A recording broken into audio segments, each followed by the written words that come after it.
The bodies of two young boys have been recovered from a vehicle submerged in a river in South Carolina. Their death was not the result of a drowning.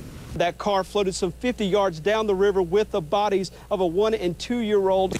Devin specifically had contusions to his lower right lip and esophagus area, consistent with trauma being caused by being held down against your will and suffocated to death. The Orangeburg County Sheriff is saying the boy's mother walked almost a mile before calling for help.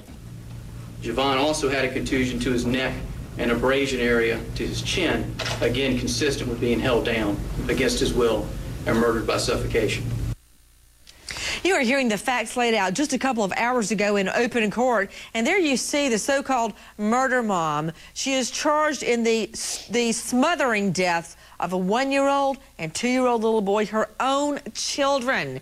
This as her family and supporters come up with stories about what happened that day, but the reality is her children, both little boys, were smothered to death by her bare hands, according to police. There in a motel for which she paid cash, no shortage of cash, $100 for a couple of hours stay in a motel, strapping them into the family car and then lowering down a boat ramp. Seemingly an accident until mommy turns up bone dry, waving down cars for help. And today, in a stunning revelation, we learned she says she wanted to kill, would have killed her little girl too, her 5-year-old little girl, but she couldn't reach her.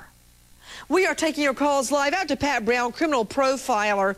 What do you think? How long till they announce they're seeking the death penalty?